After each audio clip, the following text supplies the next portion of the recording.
İzlədik və bu rəqsi ərsəyə gətirən dəyərli bir müəllim bizimlə bərabərdir. Elsəvər Ağayev. Elsəvər, xoş gördük. Vaxtınız xeyir olsun. Təşəkkürümü bildirirəm, təklifimizi qəbul etdiniz və gözəl balalarımızla, fidan balalarımızla efimizdə qonaq oldunuz. Elsəvər mütəmadi olaraq efimizdə qonaq olmuş uşaqlarla bərabər.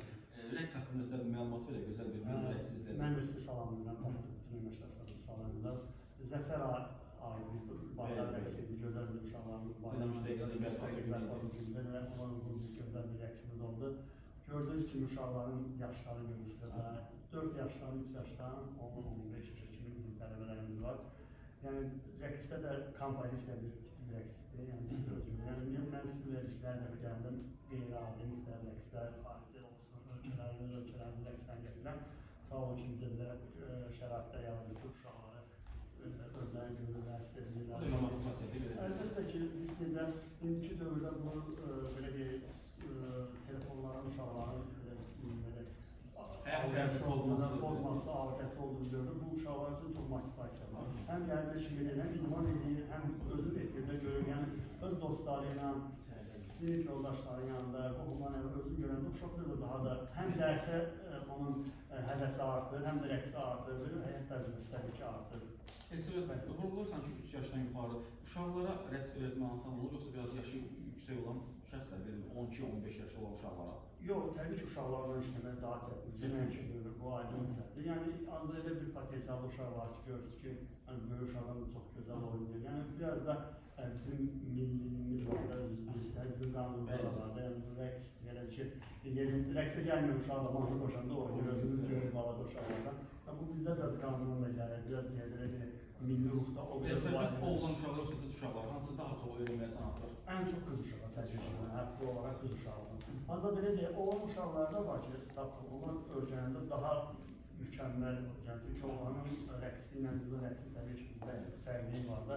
Biz baxış açısına baxanda qızda incəlik var, oğlanda isə də səhvli olan rəqslərdə gördüyünüz kimi. Bəs bir rəqsin öyrənməyə nə qədər vaxt var? Yoxsa rəqsə aiddir, rəqsin quruluşuna, kompozisiyaya aiddir? Bəli, rəqsin quruluşuna aiddir. Biz rəqslərdə tapdığımızda baxırıq ki, uşaqların qabiliyyəti nəyə çatır, hansı səviyyədə oynaya bilərlər, başa düşdünüz? Məsələn, mənim siz rəqsdə izlədiyiniz kimi orada tələbələrim var ki, onlar 4 il, 5 il, 6 il gəlir, onlar daha professionaldır, onlar daha sərbəst olur. Nəinki bir ay gələn tələbələr də var, siz gördünüz, 2 ay rəqsə gələn. Onlarla onların qurduğum rəqslər var, təbii ki, fərq olmalı ki, bunu uşaqlarda bir nümayiş edib, göstərir. Elə bir şəxslər, uşaqlar olurmu ki, belə deyim də, rəqsi öyrənmək istəyir, amma aylar, illər olsa belə bacarmır da, belə deyim, ortaya bir iş çıxmır, belə deyim. Bacarmayan tələbə olmur, yox, elə bir tələbə olmur. Çünki bu rəqsə gələn həvəs istəyir, hər bir necə bir işində, o rəqsə, idmanlarda, hər birisi həvəs. Bu uşağın həvəsi varsa, valideyn təbii ki, o həvəs üzərindən irəli gəlir.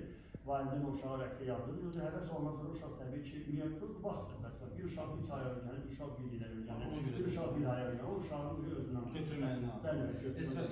Birazdan bir rəqs də izləyəcəyik, uşaqları.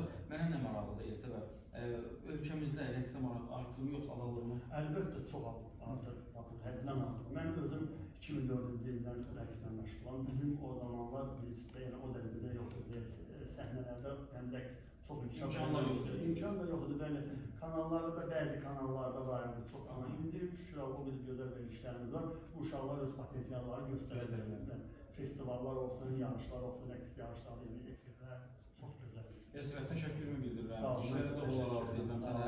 Və istərdim sonunda bir rəqs izləyirik və elə bununla da efirimiz yekunlaşacaq. Nə rəqsdir, məlumat verərdin? Tapdıq, yenə də vətənbərlər uğrunda bir rəqsdir. Gözəl kompozisiyadır. Həm rəqsdə, həm kompozisiyadır. Burada Sarı Gəlində rəqsi var. Arada balaca bir 4 yaşlı balaca mələyimiz rəqs edəcək, milli tələbəmiz görəcəksiniz. Yəni, çox maraqlı bir rəqs olacaq. Odur ki, bizi izləyin, rəqs izləməyə dəvət edirəm bizdən baxanlara. Təşəkkürümü bildirirəm gəldiyinizə görə və inanıram ki, bizə də baxanlar bugünkü efirimizdən böyük bir zövq aldılar. Mən sizinlə sağollaşıram gələn həftənin 5-ci gününə qədər, amma sonda rəqs ilə bugünkü günümüz yekunlaşır.